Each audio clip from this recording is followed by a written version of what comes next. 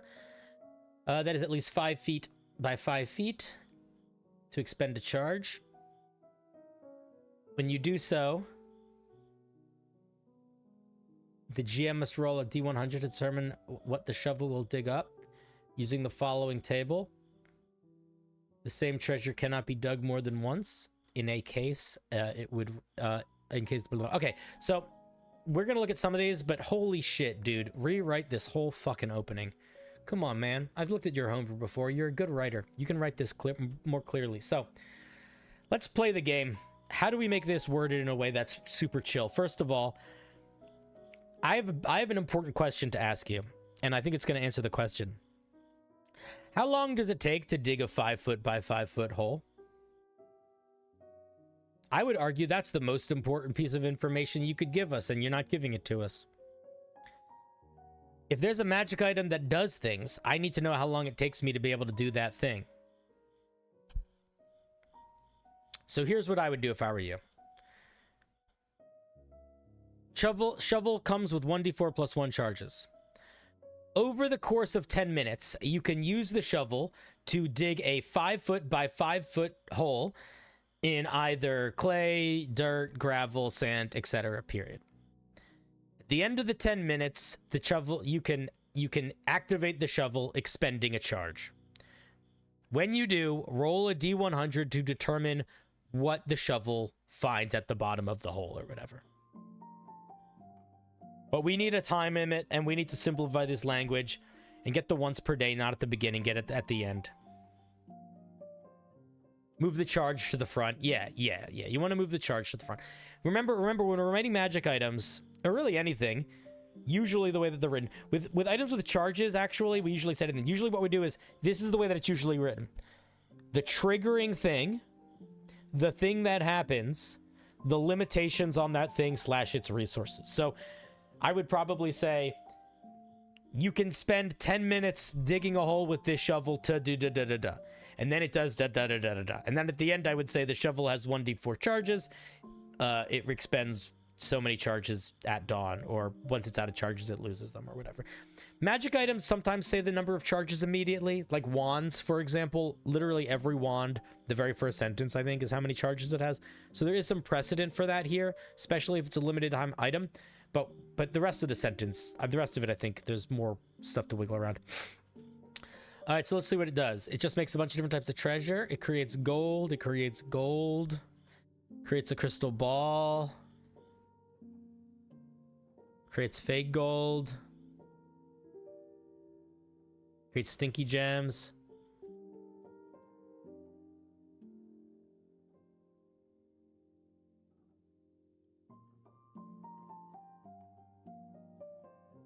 This is too powerful. It creates a gem that you can touch to a creature, and then that creature has to make a DC 15 con saving throw or take 1d12 damage. I thought it said 12d12. I don't like it. I think that's too powerful of a magic item to give your players access to. Maybe it's not. I don't know. I feel like there's a lot of ways to juke that. That feels like maybe that's not... Okay, let me take that back. That's not too powerful. I misread it. But it is very unclear because you basically are creating a magic item and not explaining it enough.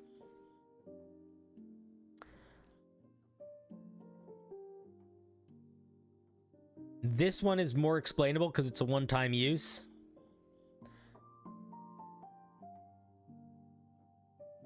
Yeah, all right. I'm gonna be honest, man. Nothing here like explodes with excitement for me. Like, I feel like this item isn't that silly. Like, this item is basically roll a D100, get some gold. It's not bad, but I feel like if you want it to be more interesting, I think it should be a little bit more... Yeah, it feels like a bag. It feels like it's very similar to the bag of beans. The bag of beans you have to plant, and then you roll and something happens. But this is like the bag of beans if it did less interesting things. Like, the bag of beans does some wild stuff, and they all feel really different. I think that this is... I just don't feel like it's that interesting. Like, all these things are kind of boring. Like, we don't need 6 different versions of getting gold. I don't know. That's how I feel. Like, I think I would spend more time doing stuff that's making weird gems, and I would not tack gold on top of the weird gems. And I feel like I would just make it like simple little random items you pulled, and like treasure. Make it feel more like you're pulling treasure. I don't know. Right now it feels sort of random. Or I think random is fine, but it doesn't feel so random that it's fun. It feels a little random in ways that are not particularly exotic or exciting. Like, either make it more streamlined into treasure or more streamlined into fun random.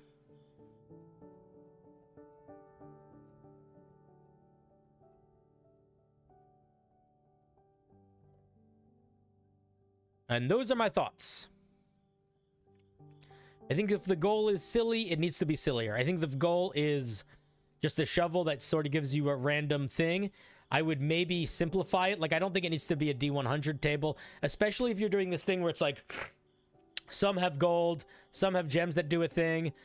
Like, I don't know. I'd probably make it a smaller table, and I'd probably, yeah, I don't know. I'd remove the spell scroll. I'd remove the goat thing.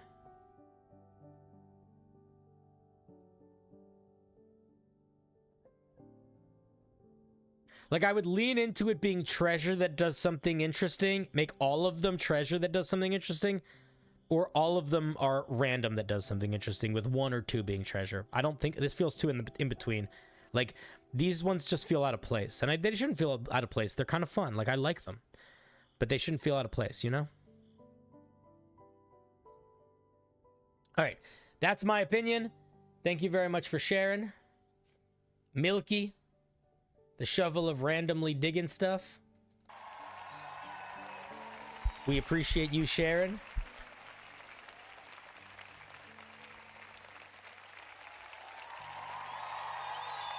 King Crusher brings up a good point. Definitely don't say approximately in front of every value. Just takes up words you don't need. The approximately can be implied by the fact that you're rolling the die to figure it out. Yeah, fossils could be in there. I mean, there's a lot of stuff you could play around with if the goal is silly. They said the goal was silly. So if the goal is silly, I'd lean into that. Excuse me.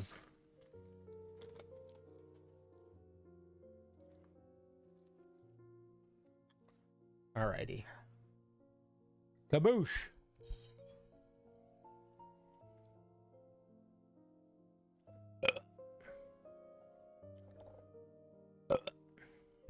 Excuse me. Bagadu bagadu bagadu bagadu bagadu bagadu bagadu bagadu bagadu bagadu bagadu bagadu bagadu bagadu bagadu. Tobias Galleon. There's a monster that has a very similar name to yours, the Gorillion.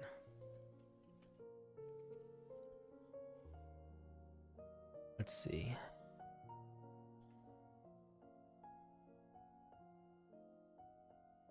Is it okay to ask questions about your feedback during the review?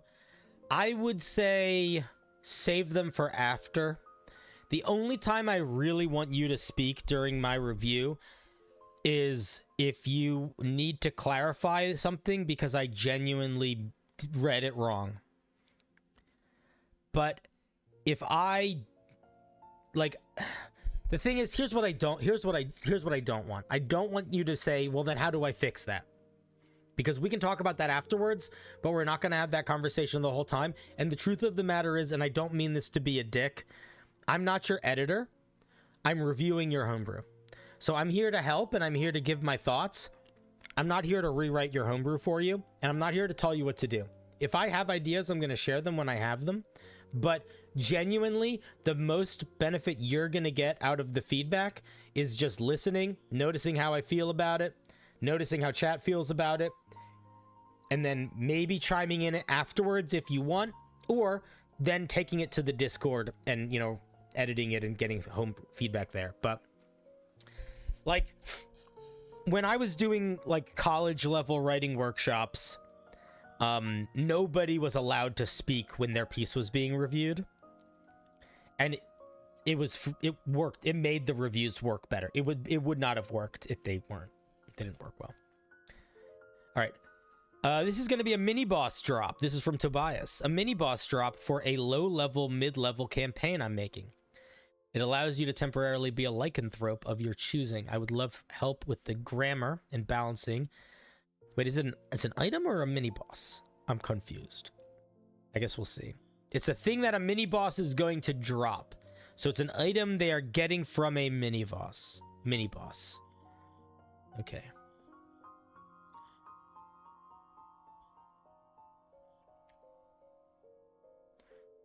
Amulet of Lycanthropy, rare. This magical amulet portrays many different lycanthropes on it and shines in the full moon. It has 20 charges. That is a lot of charges. You can use your action to press one form of lycanthrope on the amulet, expending a number of charges based on the like chosen. On the transformation table, each lycanthrope you press has slightly different effect. You don't need that sentence. Just get rid of it. If the amulet has insufficient funds, nothing happens. You don't need that sentence. Get rid of it. Just get rid of both of these. When you expend the charges related to the pressed lycanthrope... Oh my god, you're taking a really long time to say this. Okay, so you just rewrite this whole thing and just say... The amulet has 20 charges and 1, 2, 3, 4, 5 and five different images on it. You can press one of the images and expend the number of charges required as seen in the table below. When you do, you transform into that creature. But you have so many more words here than you need on this page. Like, you can get all these ideas across in like 2 sentences. So rewrite the whole thing, not because it's a bad idea, but because you're just wasting so many words. You don't need to. It'll look so much nicer. Just say exactly what it does. Okay. While transformed, you remain in hybrid form. Although you remain full control alignment, blah, blah, blah, you do not gain any of the weapons. I don't think you need to clarify that you gain the weapons here. This is just a lot of clarification we don't need. You remain in transformed for 10 minutes, but can use a bonus action to untransform early. You would say end the transformation early. Untransform is not a word. Okay. So. What is this at the bottom? Why is there more stuff? All right, we're not going to worry about that. Okay, so what this item does is it has 20 charges and it lets you transform into were creatures using the item for 10 minutes. I think that it's a little bit... If I were you, I think you need to... Unfortunately, I don't think there's a reason beneficially to be able to turn into every type of werewolf outside of thinking it's cool. There isn't a dramatic difference between all of their stat blocks, especially if you're not getting access to their weapons. So it's not like, I don't think it's worth it for this level of complication. And I think the bigger deal here is being able to turn into a were-rat 10 times is much too strong. So you like... Here's the thing. The most powerful part of lycanthropes in D&D has nothing to do with their stats. It has nothing to do with their actions. It has to do with their damage resistances and immunities. Were creatures are some of the first creatures that people fight that are just straight up immune to bludgeoning, piercing, and slashing. Like, they have the most damage immunities for early CR monsters. They are hard to hurt unless you got silvered weapons. That's really powerful. Becoming immune to non-magical bludgeoning, piercing, and slashing damage for 10 minutes is crazy. Doing that 10 times in a day is extra crazy. So if I were you, I think what you got to do is you got to either not have these people completely take on the monster stat block, but pick a couple things that you think are cool about werewolves and say, when you expend a charge, you gain the following benefits for 10 minutes. And you could just list the things. You gain dark vision, your movement speed increases. When you, I don't know, you can pounce really well, maybe. I don't know, whatever werewolfy shit you want to give them. Just make those the things. Because when you're giving them access to the full monster stat block, you really have to account for the full monster stat block. And I think that you can get the feeling of being a were creature without needing to cover every single type of werewolf in it. Like, we don't need to become a wereboar and a werebear and a weretiger and a werewolf and a wererat. There's no reason to do that. It's just too much. And it's too much to figure out how to balance that. So if I were you, I would completely remove the table.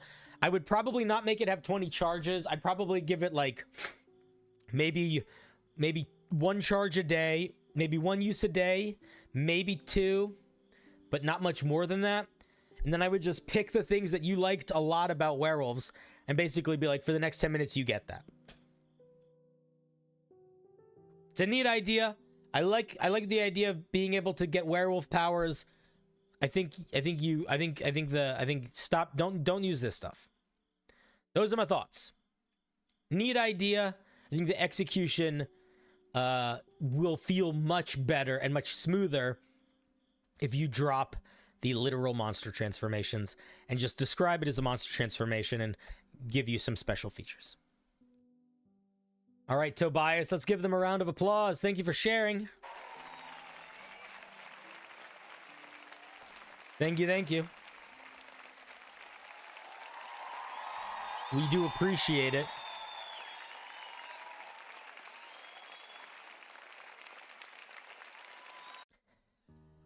I understand. No, it makes sense for them to cost different amounts, King Crusher, but the system is fundamentally flawed is the issue.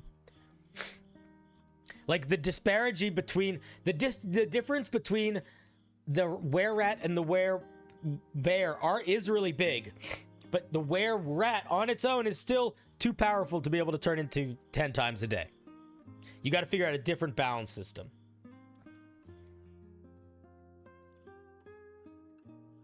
Kaboosh. All right, members, people that are willing to give me a little coin. Let's see who's next. You're learning so much. That's good. I'm learning so little. I'm just kidding.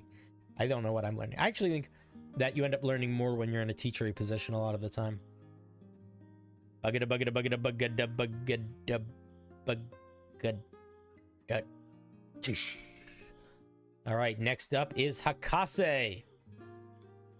Let's see what Hakase has for us today. There are a lot of effects in this non-combat spell, and I'm having trouble organizing them in a clear, sensible way. Okay. Let's take a look. I'm very curious.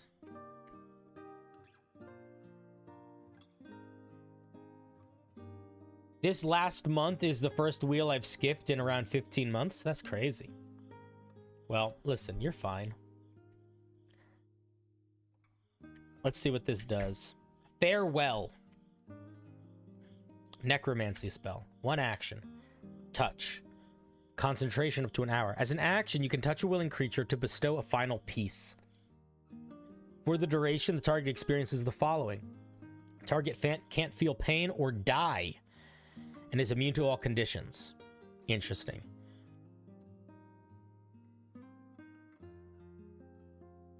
The target is conscious, lucid, and able to speak any languages it knows. The target can't take actions, reactions, move, nor concentrate on spells or effects. When the spell ends, the target dies instantly and painlessly. Now, similar to what I said for my feedback of Dice Admiral earlier, but less, I think, traumatic related, I would put to you, what is the point of this spell?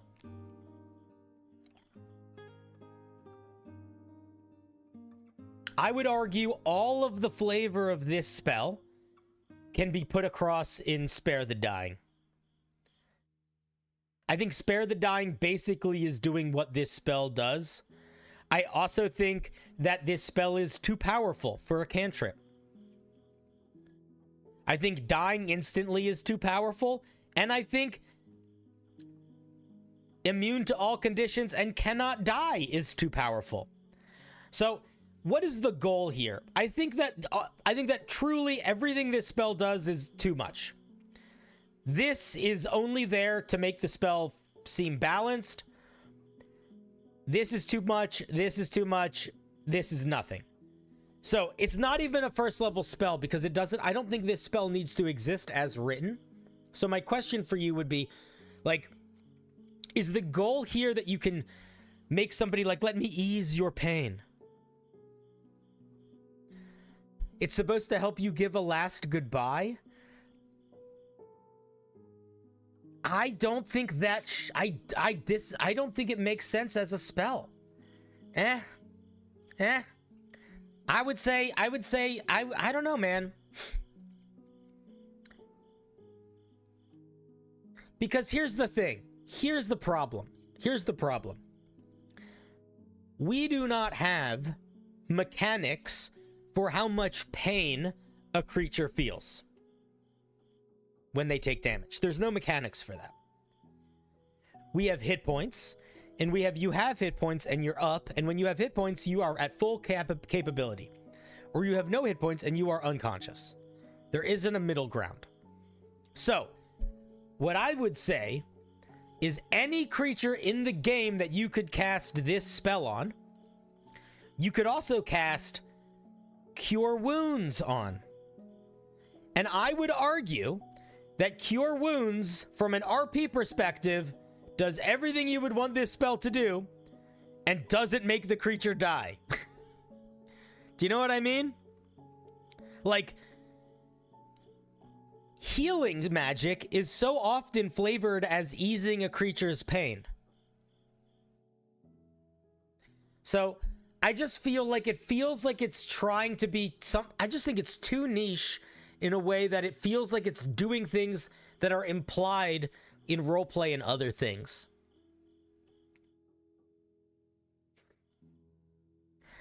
You think the goal is to talk to someone before they die? But again, you can just cast Healing Word on them. You could cast... Okay, what reasons would we not be able to talk to someone? Because this person is not dead. So, assuming there is a person that is not dead, that we want to have a moment with, what would we need to do? What are the conflicts we would need to face? Well, if we're worried that they're going to die, we could cast Cure Wounds. If they've got some plague, we could do Lay on Hands. We could do Lesser Restoration. We could do Greater Restoration. If their mind is panicking and they're in mental pain, we could do Calm Emotions. There are a great deal of spells or abilities that do all of the calming effects that this is trying to do. They already exist in the game. Do you know what I mean? So I think that all of the things we would want out of this, we just get in other things. And this spell just is weird. It's weird. Like, I just don't think it's gonna, I think it's gonna bite you in the butt.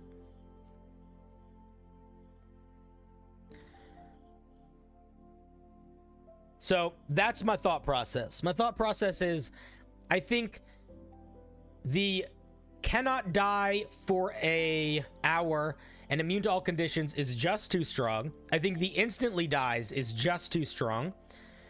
I think the can't take reactions is only there because the rest of it is too strong. And I think that all of the other things in terms of somebody's in pain, somebody wants to communicate, somebody needs a whatever, all of that can be expressed already in spells and features that already exist. Like, if the goal of this spell is that a creature can say their final goodbyes, then that's what it should be. It could be, you know, you touch a creature. If that creature dies within the next hour, before they die, they can take a moment to say something or whatever. I don't know. I just think it feels like a thing that would maybe be, it just doesn't, I just don't think it works for D&D. I think there's already plenty of things that kind of mechanically function in what this is trying to do. It's also too abusable. Yeah, it's very abusable. But there's lots of ways you could make a willing creature. I cast Charm. I mean, if I cast Charm Person on you, and I convince you to do this spell, it insta-kills you. So, assuming that I have decent charisma modifier, that's 2 first-level spells to kill literally anything in D&D.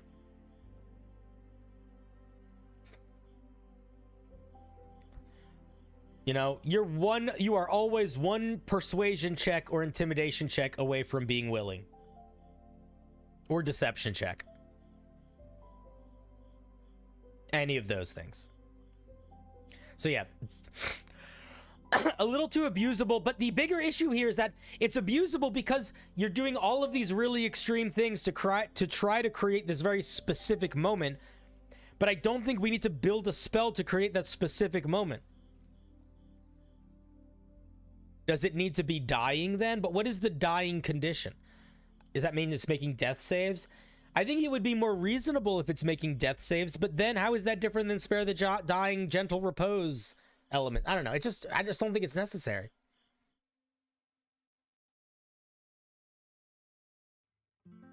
Tradosio says it could be neat as a ritual spell where if the target dies within a certain amount of time, their last words are telepathically shared with up to 10 willing creatures regardless of distance. I think that's a great idea. I think that could definitely work. I think that's completely different than this. And I think that is a great direction that the creator could go in if they want to. It kind of depends on what their goals are moving forward.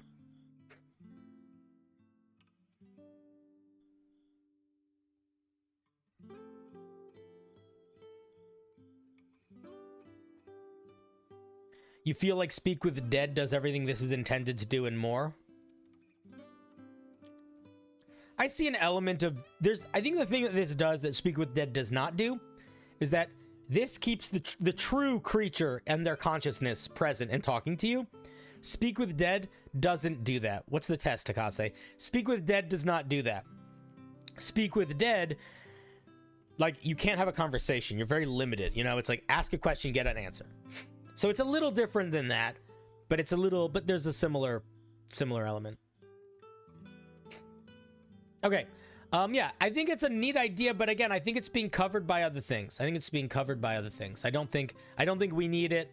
And I think that if you wanted to do something about sharing a final thought with someone, I think go in the direction that Tradosio suggested, which is like, it's essentially allows you to like telegraph a goodbye when you get killed.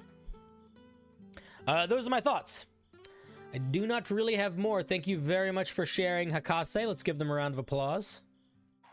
Certainly an interesting idea, but I think it's a little too powerful for a first level spell in terms of all directions, and maybe just isn't necessary.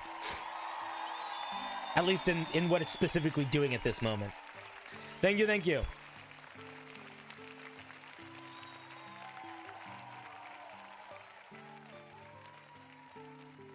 Alrighty, kaboosh.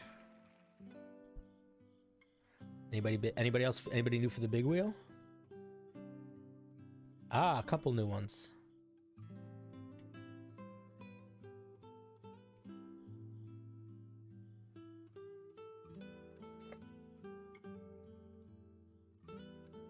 Bagadu bagadu bagadu bagadu bagadu bagadu bagadu bagadu bagadu bagadu bagadu bagadu bagadu bagadu bagadu bagadu bagadu bagadu bagadi bagadi bagadu bagadai bagadai bagadung gadung badum badum badum badum badum badum Alfredo sauce.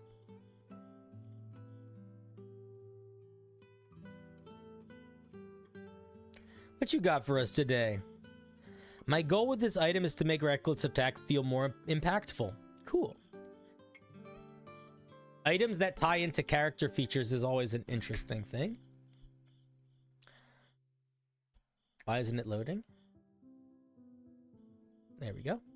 Oh, because it's D&D Beyond. Adoy.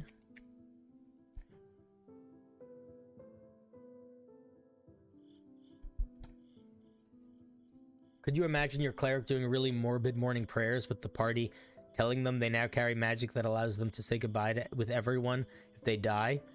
Yeah, that's cool. That's cool. It's a neat idea. I mean, I like the idea. I like the idea of being able to give someone a moment to say goodbye. I think that the concept behind that farewell spell is cool. I just think the execution of it was focused in the wrong direction. Let's see. Mighty Wrist Wrap requires attunement from a barbarian. These dark red wrist wraps are adorned with images of golden fists. Is that a reference to something I don't know? Is that an anime reference? When you make a melee attack roll with advantage, if both rolls would hit, you can force the target to make a DC 14 strength saving throw or be pushed 10 feet away from you. You can use this feature only once on each of your turns. Okay, I like this. Okay, I like this a lot. I want to make some suggestions here. One, if you want to tie it to reckless attack, just tie it to reckless attack. Whenever you attack recklessly, whenever you have advantage from attack through reckless attack, just tie it into reckless attack. If you don't want it to be, because advantage is not barbarian specific, reckless attack is barbarian specific. Yeah, I agree with Tradosio. This looks like it would be a great monk item because there's lots, or anybody item. So if you want it to be a barbarian only, I think I would lean into making it reckless attacks to activate, not just advantage. And I want to say something else. If you reckless attack and both attack rolls, both of those dice need to be higher than the AC to trigger this, that is already putting this item's features behind 2 levels of success. You have to roll 1 d20 and it has to be high enough, and then you have to roll another d20 and it has to be high enough, and then after that, then they have to roll something else too? I don't think this should have a saving throw. I think it should just work. Because the saving throw is both attacks have to hit. It makes it like the opposite of advantage. It's essentially saying, it's essentially attacking, like, it's almost like you have disadvantage on the attack to activate the feature, but not make the attack. Do you know what I mean? So I think if you already are making it so both of the numbers would have been high enough, I think that's enough of a victory that I don't think we need to cap it behind a saving throw. I think we can just make it happen. Unless I'm like not thinking about something, I think that would be totally reasonable. And pushing somebody back 10 feet is very situationally helpful. It's not nearly as consistently helpful as knocking a creature prone. Like, I could see feeling like maybe prone is too much, but it's just knocking him back 10 feet. Like, that's going to feel really cool, but it's not going to be so powerful. Tradosio says the new barbarians can always do what this barbarian does. Also a good point. Tradosio says I'd make it apply to any melee attack that has barbarians. Or, I'd make it apply to any melee attack that has advantage. Barbarians get the most use, but monks and fighters. Yeah, I mean, that could also be true. You could also just decide to remove the barbarian attunement requirement and keep it as is. It will still feel fucking great on a barbarian. That's true. That's true. That's true. That's true. That's true. It should probably have a size limit. Yeah, maybe if the creature is... I would say, here's what I would say. I would say if the creature is if the creature is one size category larger than you or smaller. So if you're medium-sized, it works on large creatures that are smaller. But if, for example, you're a rune knight or a giant barbarian or somebody casts enlarge on you, it'll work bigger. That's what I would say. Isn't rolling high on both rolls disadvantage? Hakase, I feel like you ignored me. I literally said that 5 minutes ago. I said the way this item works is that the feature basically gives you have disadvantage to hit to activate a feature. Yes. Very true. Anyway, I think it's cool. I don't think there's a lot of changes you need. I don't think it needs this saving throw. I think you can just cap it behind the attack. I don't think it needs to be barbarian specific. I think it's a really good point.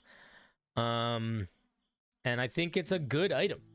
I think it's not that complicated. I could see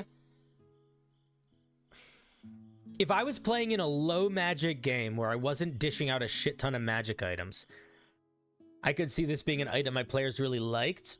I think if I was playing more of a high magic game, I would either want this would be an item that players eventually like threw away or sold like pretty quick. And if I wanted it to be a little bit more long lasting, I would either also make it grant some bonus to melee attack rolls, or maybe have it expand. Like at a certain level, I might make it so the range got higher, or you could, I don't know, I'd tweak it. I could tweak its power to make it a little bit, do a little bit extra, just a little bit, but only if I'm playing the kind of game where it's like, I really want it to stand out for a while. I think it's mostly fine. I think it works really nicely. Yeah, simple and fun. I agree.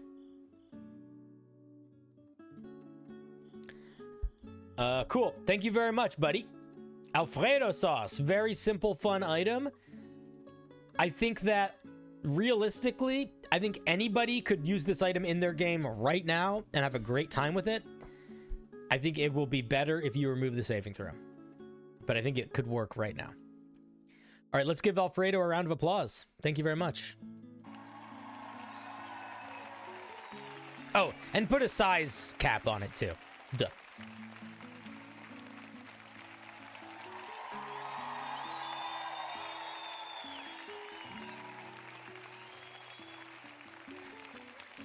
The amount of little spelling mistakes going on in the chat right now is making me really happy.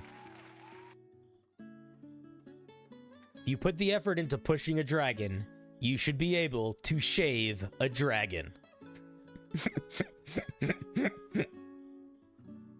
I shave dragons every day.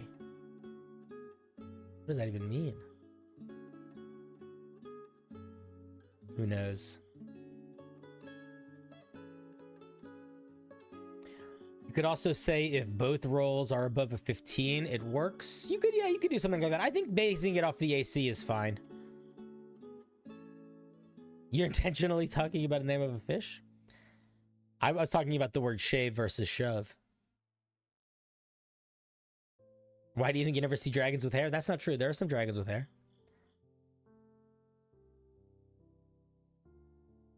Trodosio suggests the writing, if you hit with a melee weapon attack that has advantage, you can push the target 10 feet away from you if the target is your size or smaller.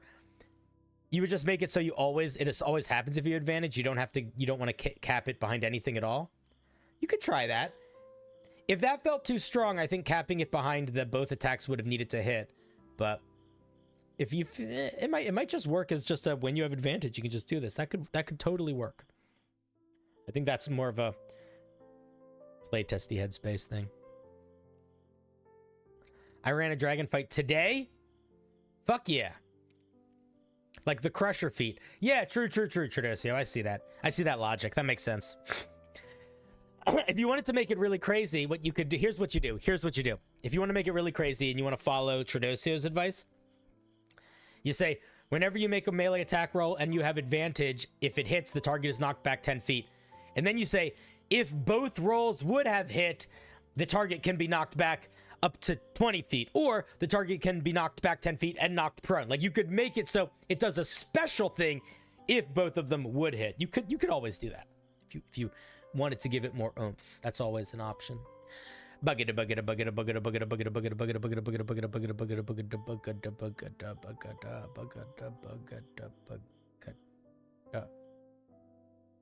Data bank. What you got for us today, Data? This is called the Coin of Chance. Give a risk called shots vibe tied to a consumable, non-consumable. Interesting.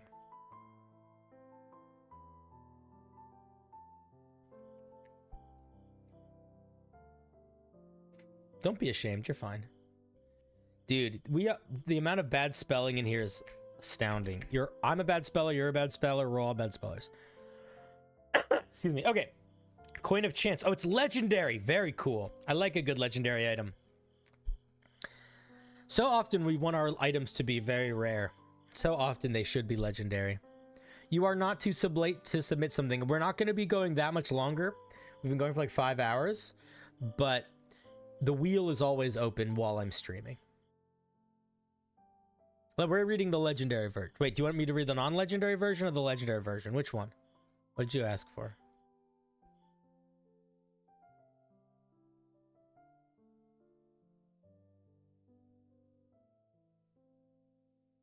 Coin of Chance. All right, so just the first one then. All right, we'll read the first one. Coin of Chance, a rare item. You throw a coin in the air and fire a ranged weapon at it.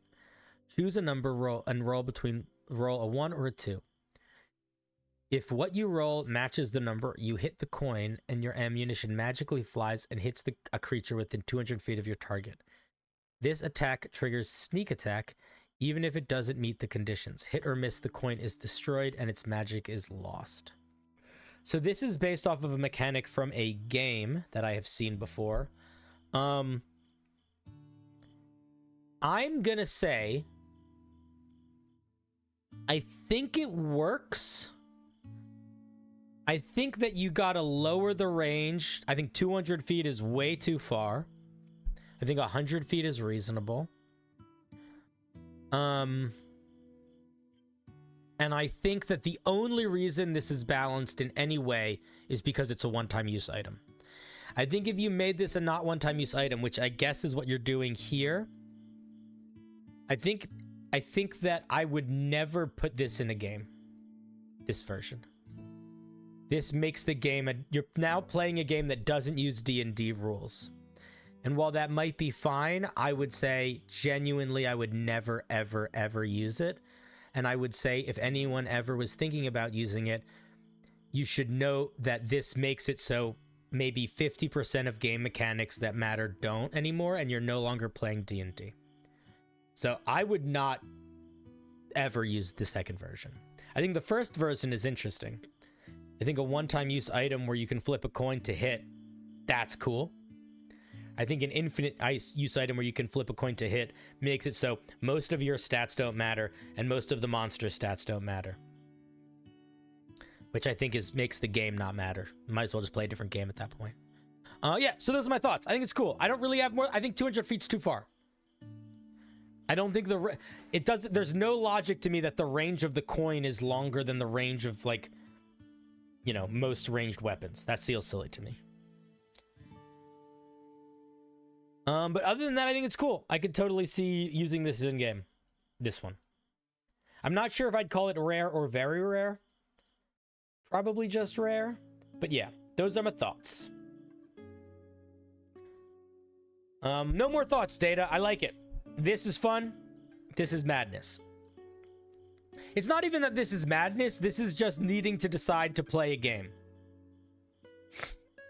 There's a game called Ultra Kill that has one of the core game mechanics is instead of you shooting guys, you flipping coins in the air and shooting the coins and then bouncing down and hitting guys. So whether or not it was based off of Ultra Kill, you and the creators of Ultra Kill have similar thoughts of cool idea. But yeah, fun item. Too much if it's more than one-time use. All right, thank you, Data.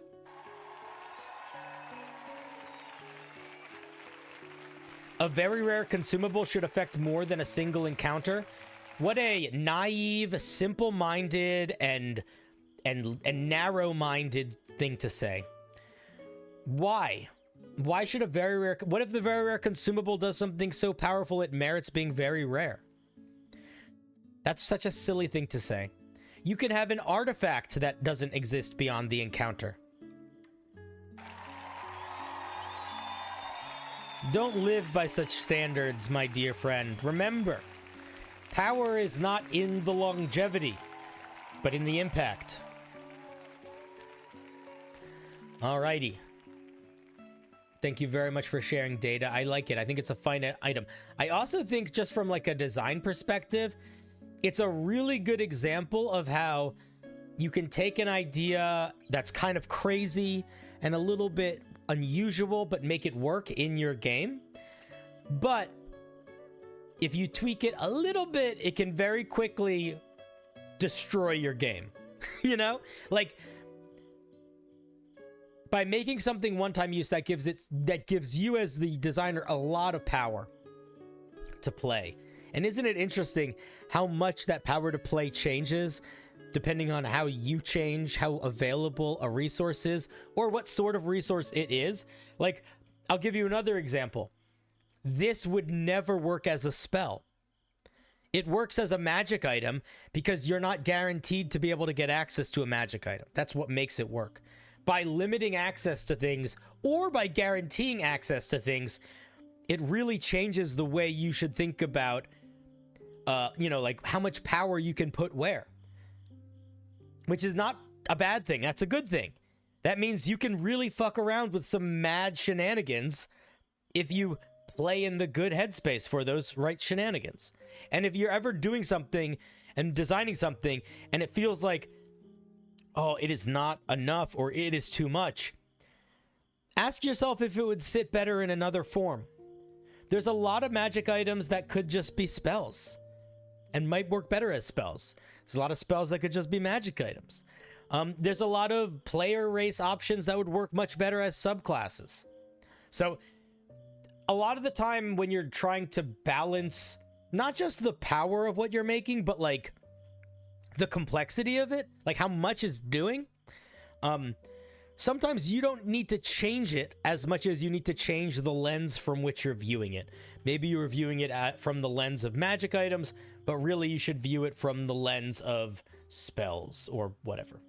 Finding one coin in a pile of gold would be super fun. Yeah, dude. I mean, I think that I'm not particularly a gambling person considering how much I love D&D, but I have some players that would fucking love this item. Like anybody that has a little bit of like that, let's take a chance vibe would really like it.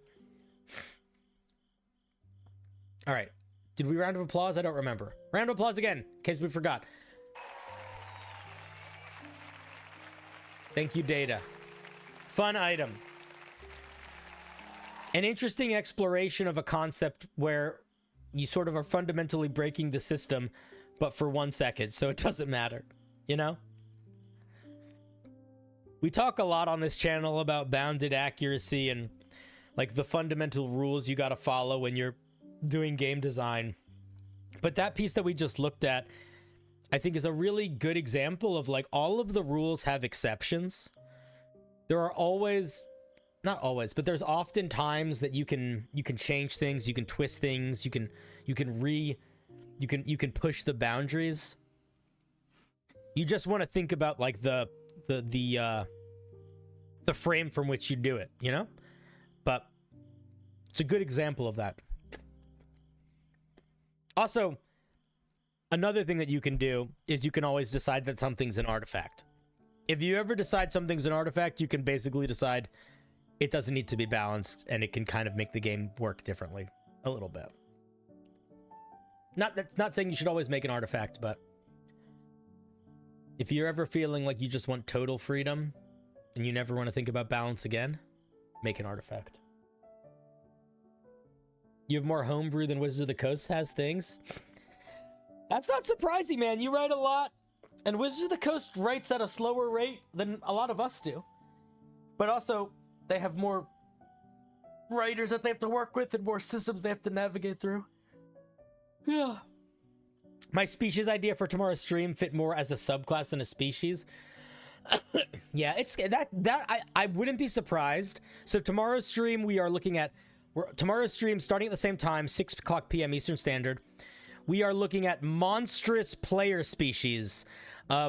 Player options that are inspired by monsters. And I think, my dear Tredosio, I think that realistically, that is going to be feedback that we have for a lot of people, which is that there are going to be probably a lot of people that put a lot of bloat in. That's my guess.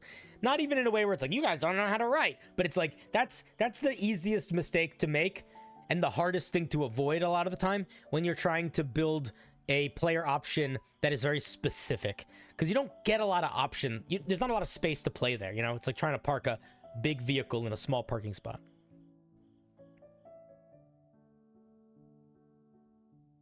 You won't be able to make it? Oh, listen, if you decide you want to watch the VOD later, it'll be up on YouTube. All my VODs are up on YouTube. You just click the live tab and you can watch any of them. At this point now, I think I put the date in them so they're easier to find. But I don't remember. I've been intending to do that. Hopefully I did that today. Did I do that today? I don't know. No, I didn't. That's fine. I'll do it afterwards. All right. Should we do another spin?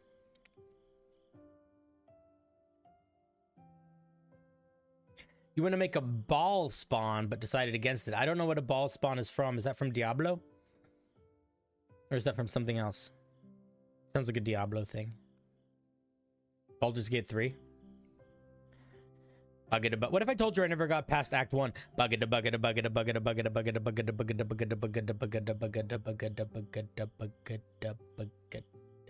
Snage.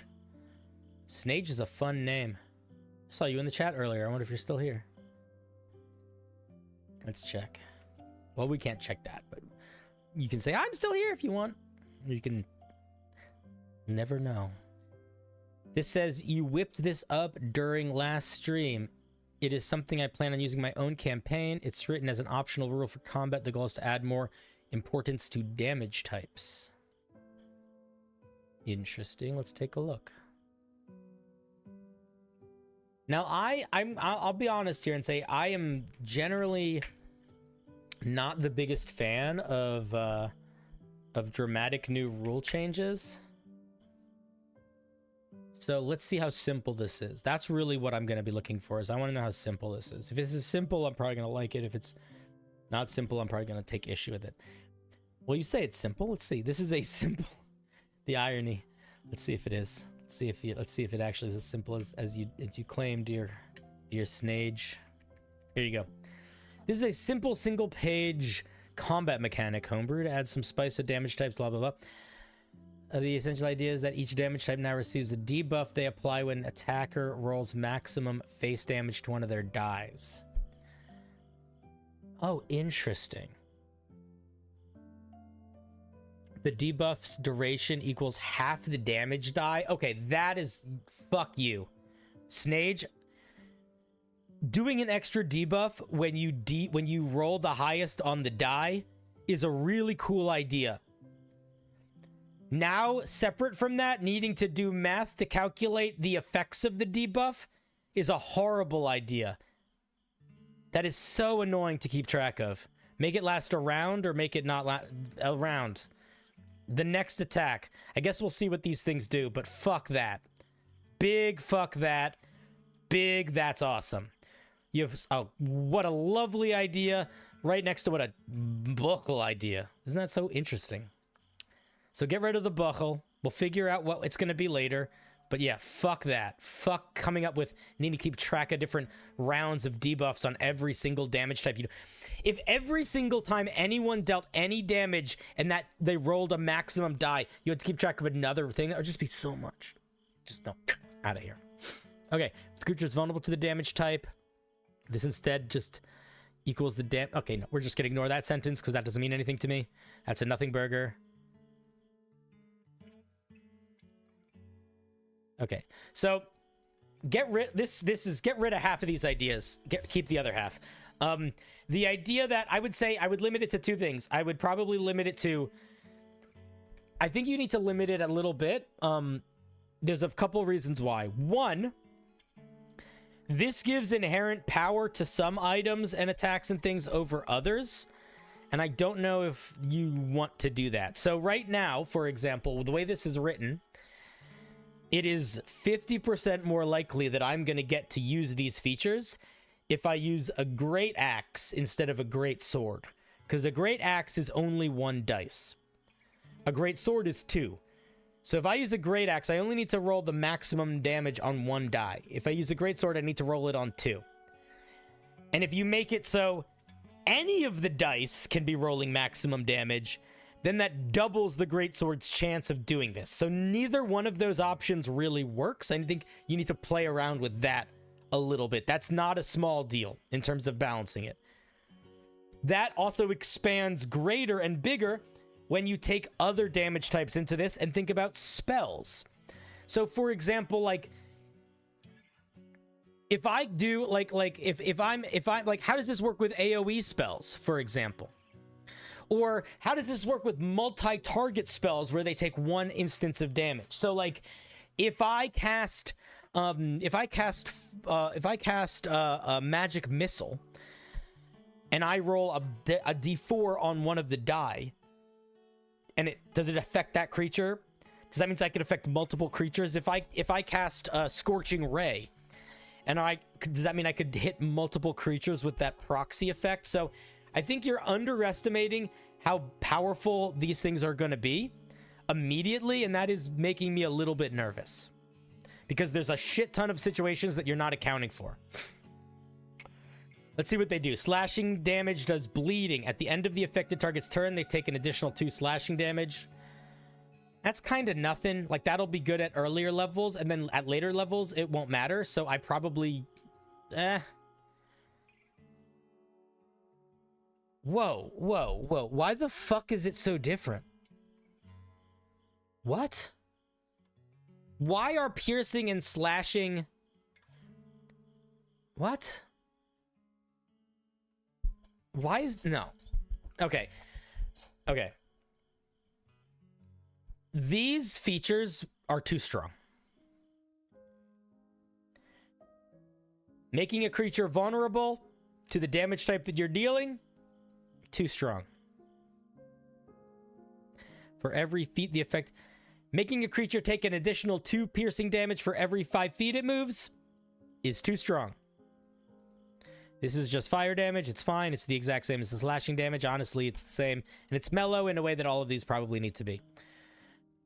Poisoned condition makes sense, but also there's like spells that do... I don't know. This just feels like it's doing things that things in the game already do. This also feels like it's doing things in the game that it already does. I would argue losing an AC is much too powerful. Limiting their action economy is really strong too. Deafening them is kind of a nothing burger.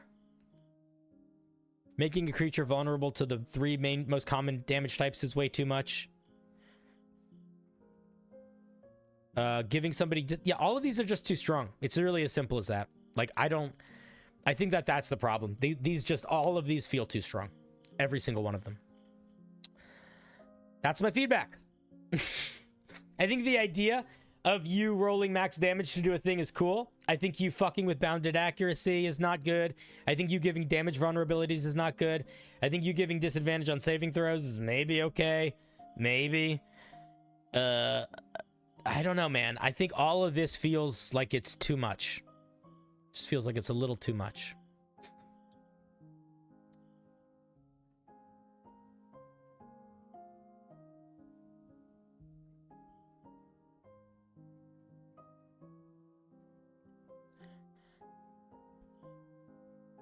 It works, but you need a supply issue. What does that mean? So this naturally comes up more often. I'd also only give it to monsters. You mean you'd only let monsters have access? This is, to be fair, this is balanced if only monsters get access to this feature. That's fair. That is true. But that's because monsters are sort of balanced differently than players.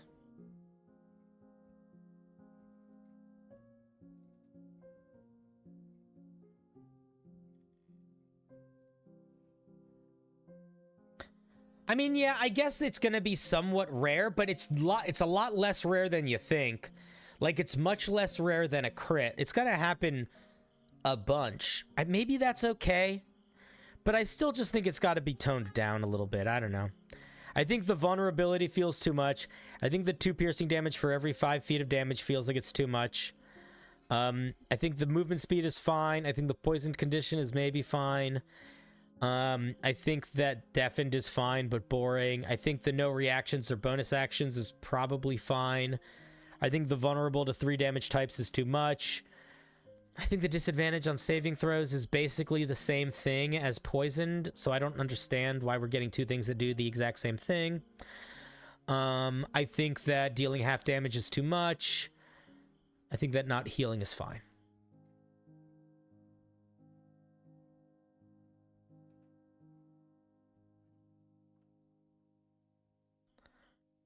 So yeah, I think if you tone that down, how long these things last, I think it could work. It's a neat idea. It's a neat idea. Right now, I just think it's too strong. And those are my thoughts, Snage.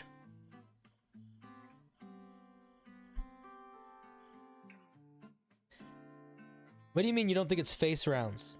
I don't know what you're talking about, Databank.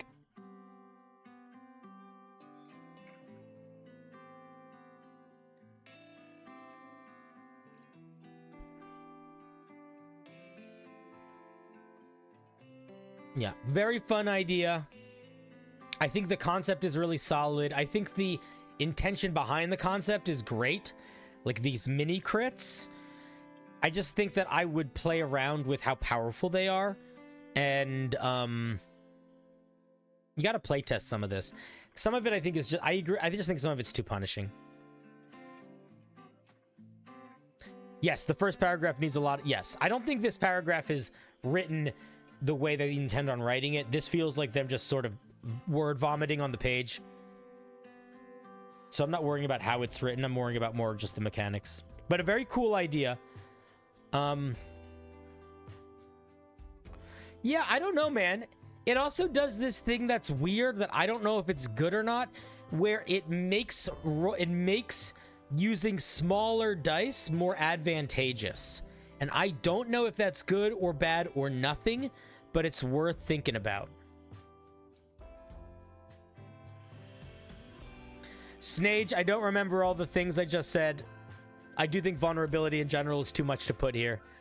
I also think the AC is too much. I think a couple things are too much. I don't think any of these effects should last more than until the end of the creature's next turn, or maybe until the start of your next turn. Nothing should last longer than a round. And I think that you need to think about the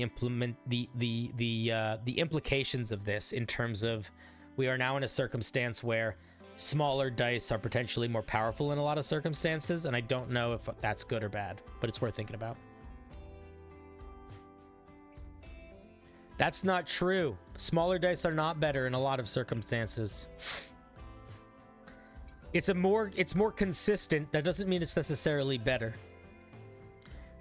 There's a lot of features that have to do with a single roll of your die.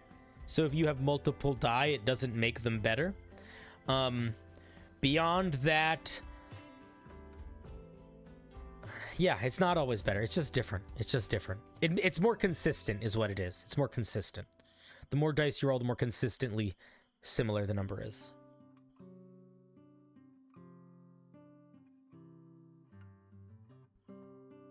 But also, even if you're not, like, let's say here's what I'm thinking. Like, let's say I am a monk. Okay, let's say I'm a fifth level monk, or let's say I'm a third level monk. That means every one of my attacks, there's a 1 in 4 chance that the creature is going to become vulnerable to the damage type I deal with my unarmed strikes. Because if I roll a 4 on my melee attack with my D4, they are now vulnerable to bludgeoning damage. And I can be rolling 3 D4 around pretty easily. So it's just very easy. Like that's an issue, right? Do you see what don't you see what, like, doesn't that's not good. So that's sort of what I mean, where you got to think about, like, I'm not sure how I would play with it mechanically, but I do think in terms of what you put mechanics on, most people in the chat are talking about this not from monster only perspective. If we're talking monster only perspective, then you don't need to care about anything. It just works. But if it's player perspective, which I think is what the intention is here, you gotta think about that. I like the idea of it being a player thing. I think it's kind of fun. I just think I would just tone them back a little bit. Like, I think a good thing that you could do is you could look at the feats, like the Crusher feat. Like, what if the bludgeoning one knocked a creature back 5 feet? It doesn't need to be bigger than that to be cool. I don't know. That is literally from the Crusher feat, so I wouldn't necessarily pull that, but in terms of the power level of it. Or I think the fire damage, the creature taking like a D4 or a D6 of fire damage or some extra amount of fire damage at the start of their next turn because they're on fire is cool, and I think that works well. I think the creatures losing 10 feet of movement speed is cool, but I don't think any of these work if they stack, and I don't think you know what I mean? Like, you gotta limit them in some ways. But I think that there is space in these ideas. You just gotta tone them down a little bit. Like, I would say the likelihood of you triggering one of these effects is much higher than the likelihood of you scoring a critical hit. So the power level of these should be reasonably lower than a critical hit. That's what I would say.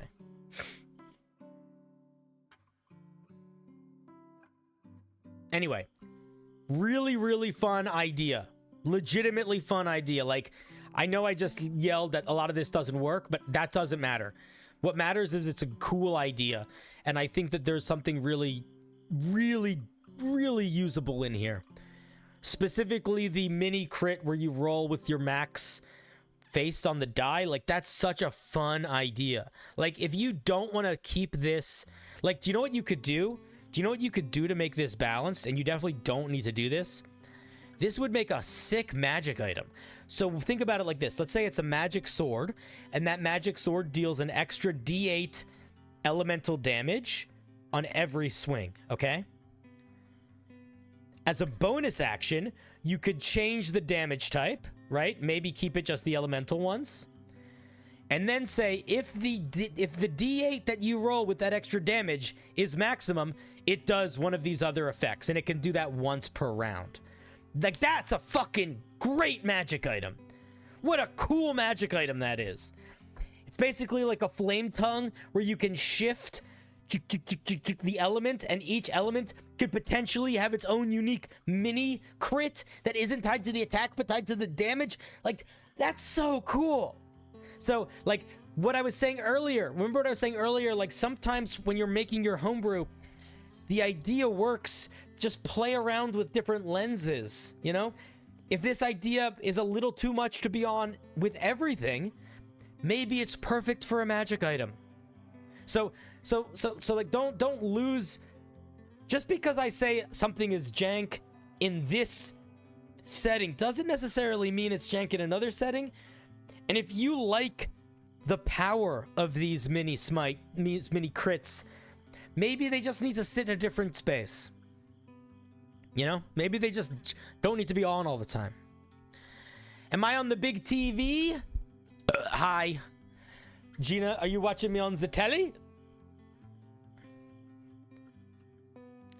What if you were said no? What do I think of exploding dice? I don't feel super strongly about them in any direction. D&D, I will say, has very few instances of exploding dice. Most of the game is not really built around them. Like, I think Chaos Bolt might be the only thing I can think of that has exploding dice off the top of my head. I think they're fine. I prefer using exploding dice in games where the whole game is kind of built around or with them in mind more. But I'm not against them. I just think that they don't work with a lot of D&D mechanics super well. It's too easy to just make things get too silly and too big. Because exploding dice kind of defy bounded accuracy.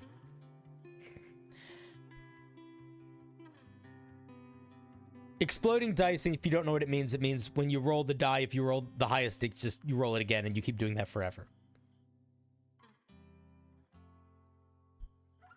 So if I roll a d4 and I roll a 4, then I roll that d4 again. So you can, it basically allows you to like really amp up the rolls that you get in a game. So like there's a couple games where it's like instead of you rolling a d20, you roll 3d6. But if you roll a 6 on any of those d6s, then you roll them again, and then you add it all together. So you could end up rolling like 12 dice if enough of them explode. So you can get, your numbers can get crazy high. It's a good mechanic in the right circumstances. I don't know if it works super well for D&D all the time.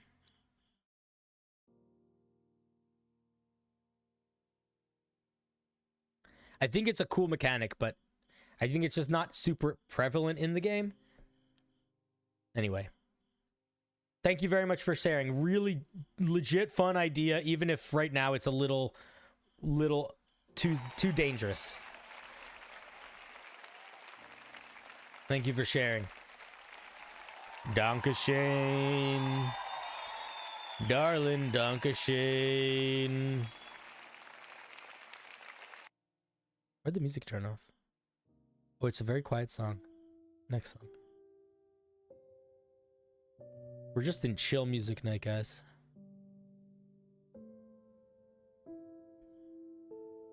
I hope you don't mind.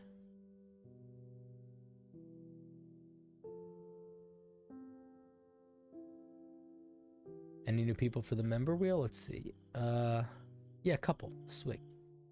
Let's get them on it. Oh, just not a couple, just the one. Shwa. You might start using that as a punishment for your players. Bagadu bagadu bagadu bagadu bagadu bagadu bagadu bagadu bagadu bagadu bagadu bagadu bagadu bag. Muffin, we looked at your homebrew already, so we will politely remove you from the wheel, but we love you. Bagadu bagadu bagadu bagadu bagadu bagadu bagadu bagadu bagadu bagadu bagadu bagadu bag. Dice, we looked at your homebrew already. We'll politely remove you from the wheel. Bagadu bagadu bagadu bagadu bagadu bagadu bagadu bagadu bagadu bagadu bagadu bagad. Shwa. What you got for us today? What's the difference between the big wheel and the small wheel? The only difference, there's no difference in terms of what they are. The difference is the big wheel is the one that anybody can submit homebrew to. The small wheel, only people that are Twitch subs, YouTube members, or patrons can submit to. Essentially, as a way for people, as an incentive for you to maybe want to support me to significantly improve your chances of having homebrew reviewed, and just as a sort of courtesy to folks that are willing, interested, eager to support me financially. That's all. But no difference other than that. Shwa, what you got for us today? And it's only for these streams. So, for example, the monster stream tomorrow is just going to be one big wheel. This is the first thing I've ever submitted that isn't a common magic item. Here's the magic bottle, number 2. I originally wrote this as a spell. I wanted to create an alternative to sending. Evolved from there and made more sense as an item. Went back and forth between uncommon and rare. Let's take a look.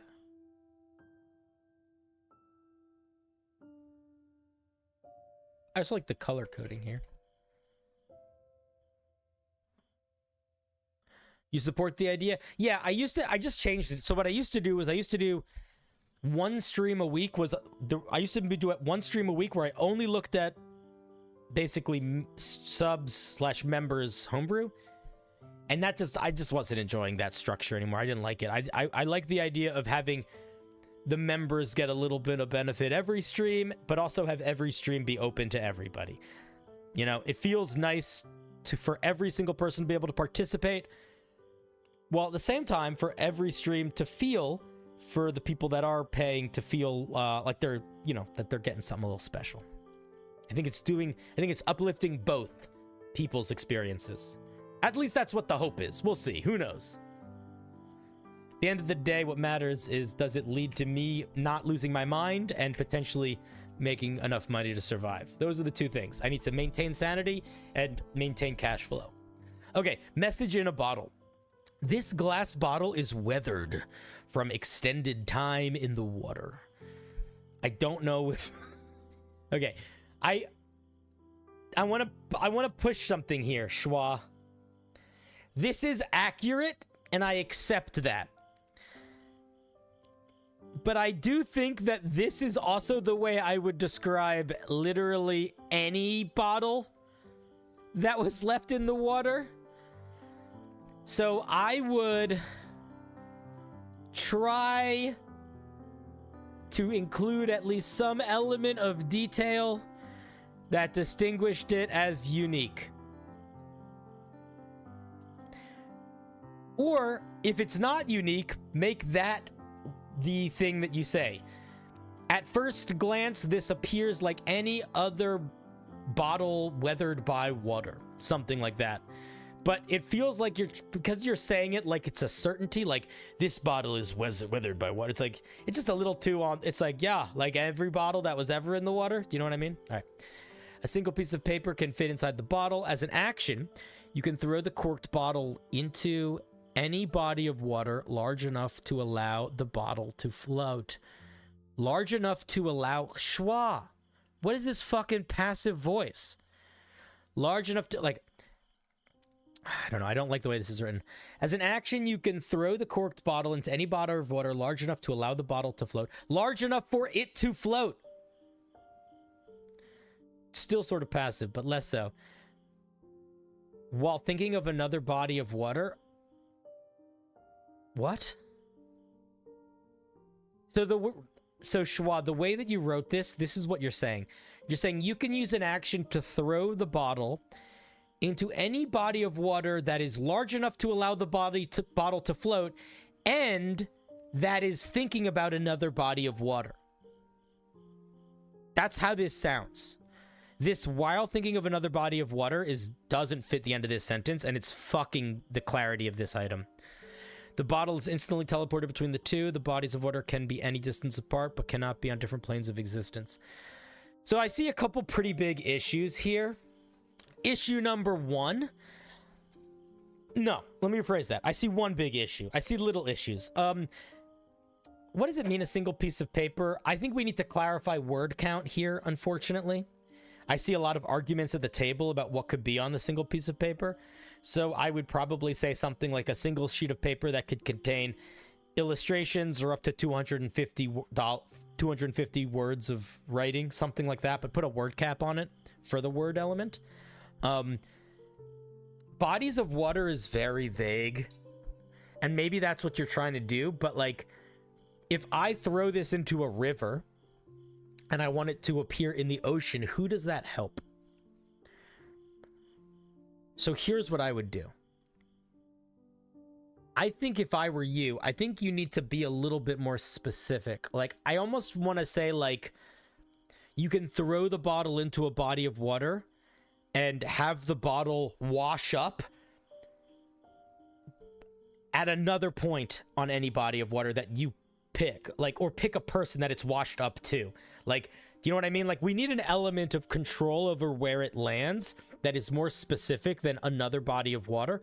Otherwise, the item kind of is useless outside of really cheesy mechanics. Like, it's useful if you carry a bucket of water, right? But if you want to use it as intended, where you're like throwing it into an ocean, somebody else is popping up somewhere else, we need more than just body of water.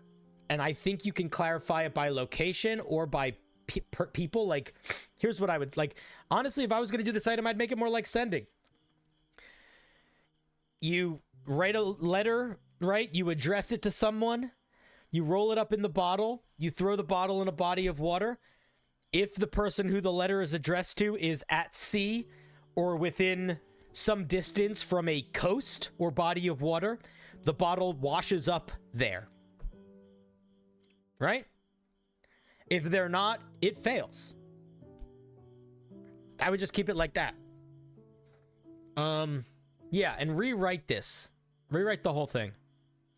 Because the opening feels a little too bland, and this is too many things going on in one sentence, and the descriptions feel like they're in a bad order. But I like the concept. I like the concept of message in a bottle. It's like sending, but stronger because you can put pictures and more words, but weaker because the limitation is the person you're sending it to needs to be essentially either in a body of water or on a coast. And I think that that's really cool. So I would focus in on that and spend less time thinking about the specifics of the bodies of water. Fun idea, though. Thank you, Schwa. No more thoughts. Let's give Schwa a round of applause. I didn't read the recharge mechanic. I assumed it was a one-time use item. The body must dry out of water for 1 hour. Yeah, that sentence is grammatically fucked. And you can use it every hour? No, fuck that. This is a one-time use item. This is a one-time use item. Or maybe the person can use it to send an item back to you, but I don't think it should be infinite in use. I certainly don't think it should be able to be used once every hour, maybe once a day, maybe. But even then, I think one-time use is better, for sure.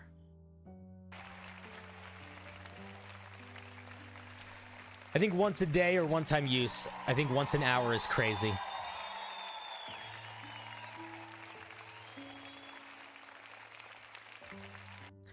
Once a day is probably fine, actually, because you don't have the bottle to use it again. So you send it to somebody and then they can use it once a day. So I think that actually is fine. Hey, Cinder, for my species tomorrow, it assumes a mild rules tweak that was made in 24. Is that okay? I don't know what that rules tweak is, so if I don't know what that rules tweak is, then yeah, if me not knowing what that rules tweak is fine, cool. What's the rules tweak? Here's what I'll say. If any of the fundamental design relies on knowledge of or if any of your fundamental design relies on knowledge of or implementation of the 2024 rules, I will have nothing to say about that for the most part, because I have not played games with the 2024 rules, and I don't think any of us honestly are familiar enough with them yet to really grasp their implications. So I don't want to give misinformed information, so I'll just say, cool, I have no idea if that'll work. So it will likely lead to you getting a less in-depth review, but if you're cool with that, then that's fine. If it's just the ability scores thing, then it's fine. If it's some other thing that I'm not aware of or that you're thinking about, my thought, I'll either won't understand it and I'll probably be like, why'd you write it that way? Or I'll just be like, I don't know how to talk about this, so we're just gonna skip that part.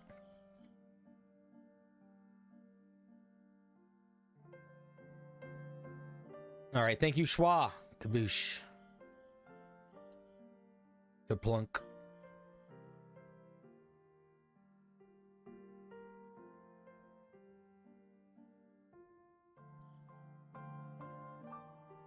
Alrighty.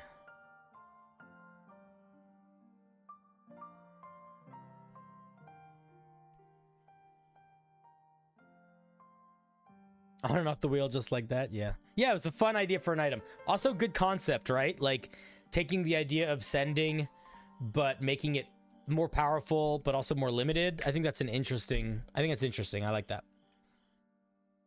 It's fun because it's similar to what sending does, but takes up like a completely... It feels like it's like a different subclass of the same class, you know, like it's filling a different gameplay loop, but it's doing some of the core things. It's fun. Like it. Big fan. Okie dokie. Bucket a bucket a bucket a bucket a bucket a bucket a bucket a bucket a bucket a bucket a bucket a bucket a bucket a bucket a bucket a bucket a bucket. Oh. Hither! Hi there, you buddy. Hey, they were asking if they got reviewed. Well, now you will. I don't know if you're still here. Your goal was to make an enemy with a difficult gimmick. Ooh, well, I would say my biggest concern with an enemy with a difficult gimmick is it a fun gimmick?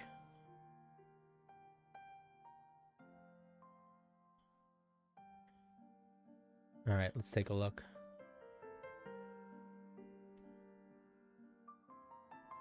Oh, you posted it to Reddit. Interesting. I checked to make sure it wasn't NSFW first, because it popped up as that. All right, let's see what this thing does. Undead Mirror Jester.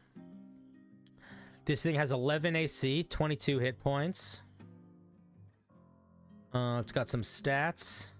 It's resistant to pretty much every damage type. It's either resistant or immune to pretty much every damage type other than Psychic, Force, and Radiant, I think.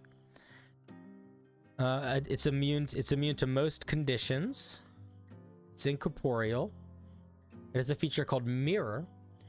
When attacked, don't say it. We don't know what it is. I know say the Jester, the Mirror Jester, whatever. When attacked, the Mirror Jester takes 20% of that damage.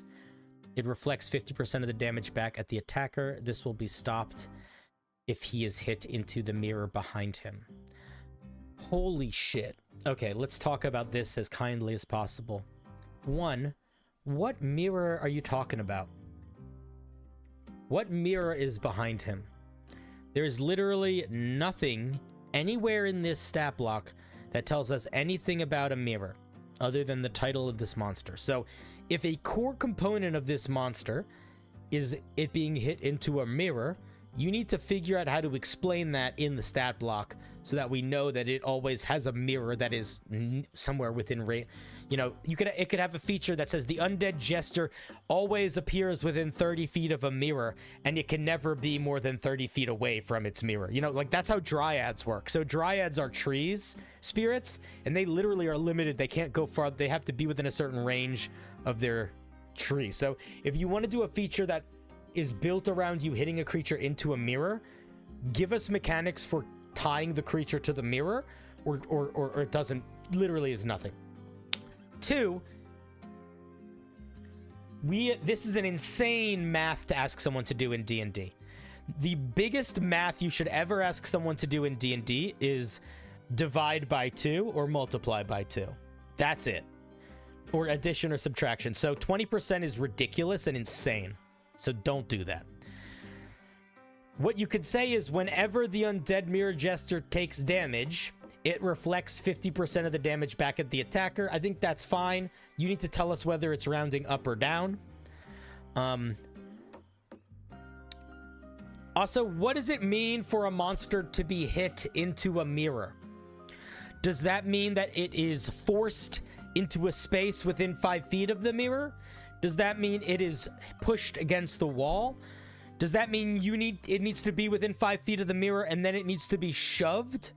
This is an incorporeal creature that's immune to so many things. How are you literally gonna do that?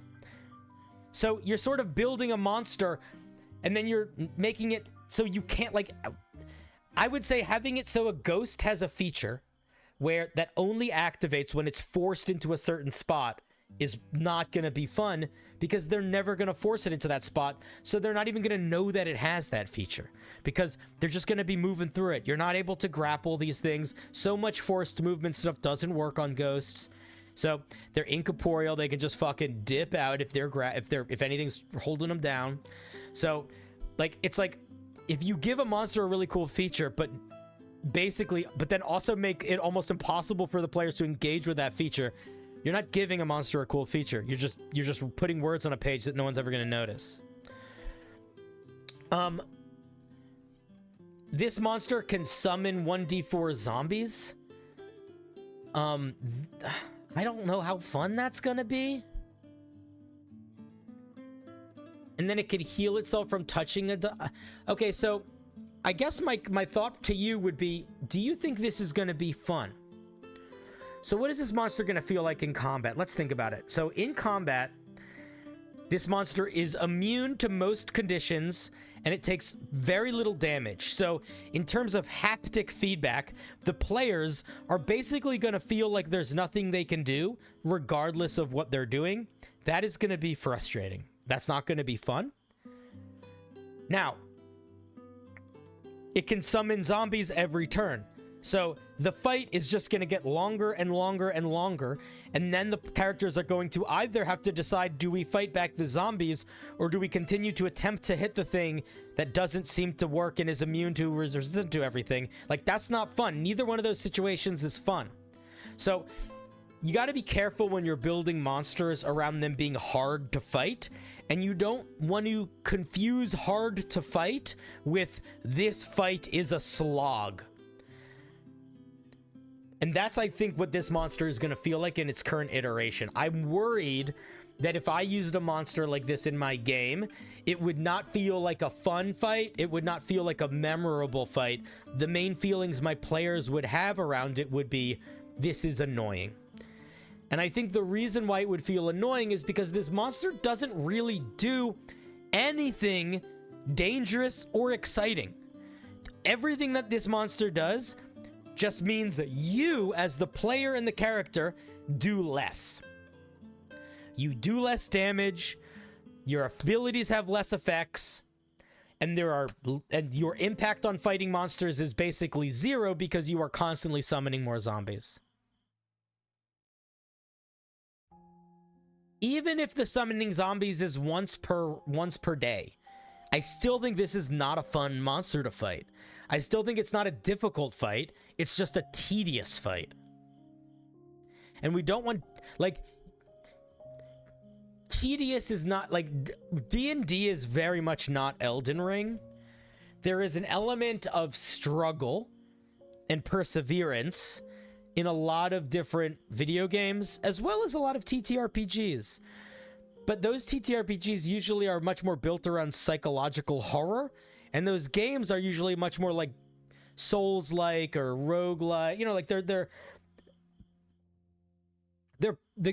perseverance is the game. This is not going to feel like perseverance. This is going to feel like I'm bored and annoyed. It's like a mosquito that I can't swat. I don't think that will be fun. I think that will be really, really tedious. So yeah, overall, I think that it's kind of, for better or worse, you've sort of created a situation where instead of making a difficult monster, you've made a very frustrating monster. So what I would do if I were you is I would remove 80% of, I would remove so many of the damage resistances and condition immunities.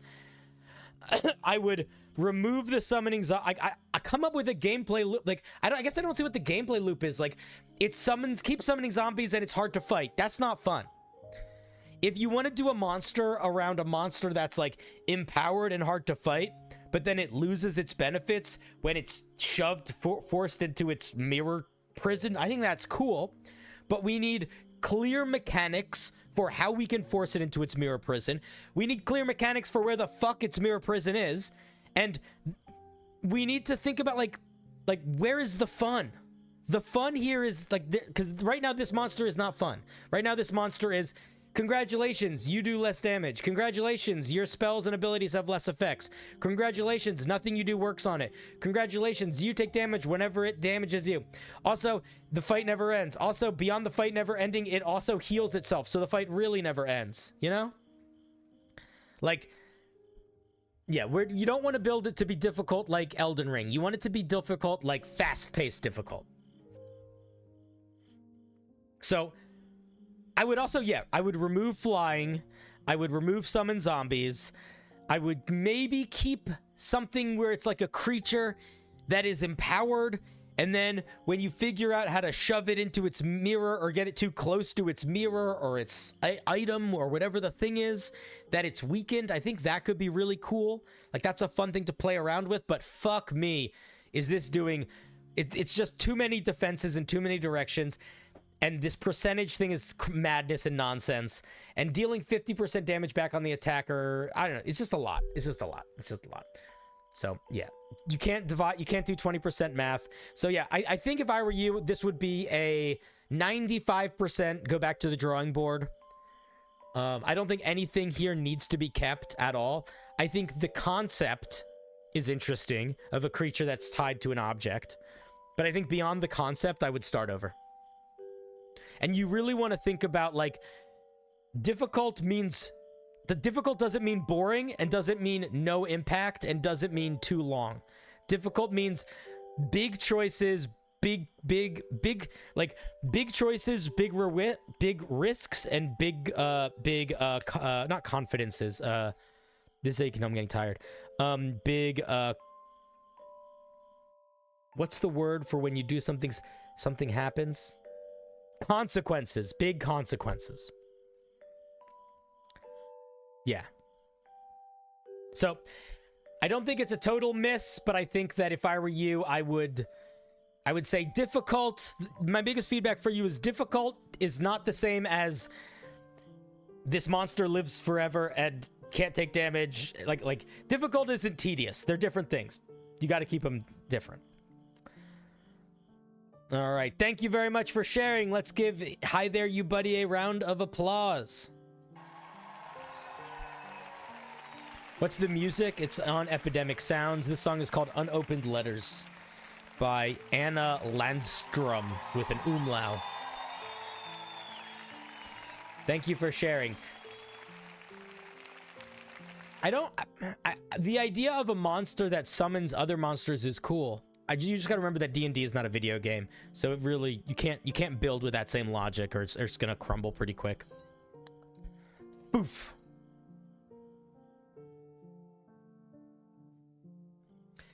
Mechanically difficult is fun, but mechanically difficult by giving something all the damage resistances and all the damage immunities and all the condition immunities and making it so whenever you deal damage to it, you take 50% of the damage back. That is not fun difficult. That is just difficult. That is just difficult with no element of anything else. You know? Which again, can be a lot of fun, but I really don't think is good D&D design.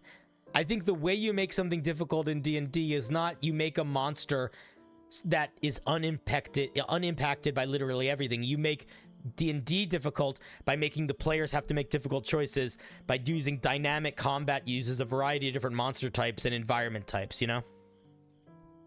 How would I go about fixing it? Well, I don't understand what it's supposed to be, so I don't really know. I think it depends on what your goal with the monster is, because quite frankly, I mean, hi there, did you not see what, hi there, did you miss my review? Did you just get here?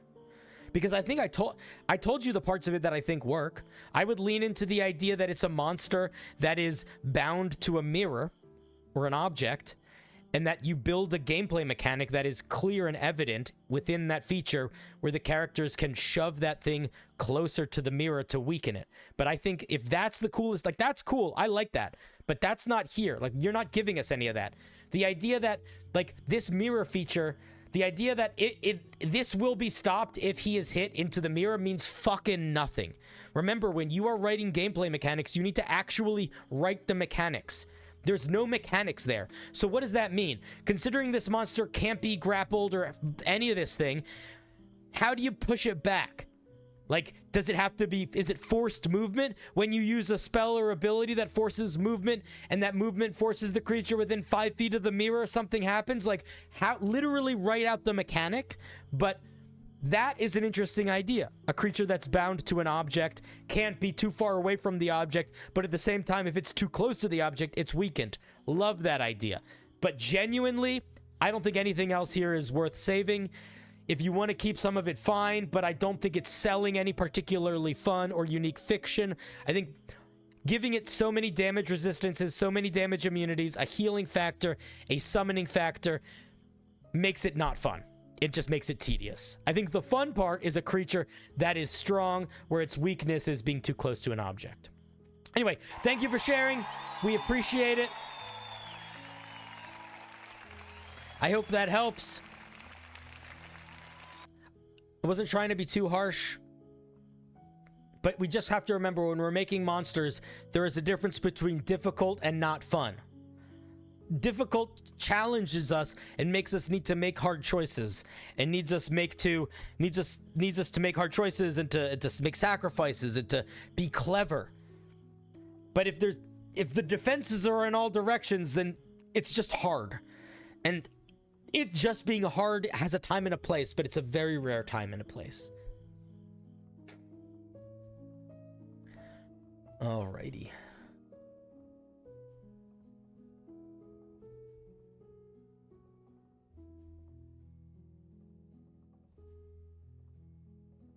All right, friends. We are going to start rapping. It is that time of night. You are lovely. Thank you for being here. We will be back tomorrow with our monstrous player options stream. You can find the information about it in my Discord. Have a great night. We love you. Thank you to everybody that submitted Homebrew. Everybody that gave ideas. You're great. Good night. See you tomorrow.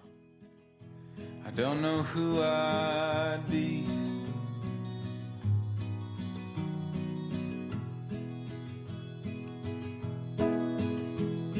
Would everything we built just turn to broken leaves?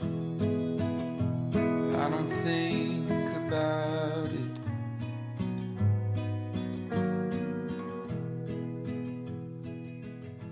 Do you think of me?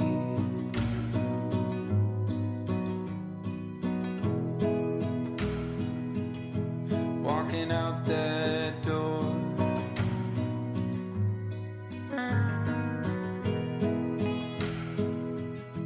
never hearing me talk to myself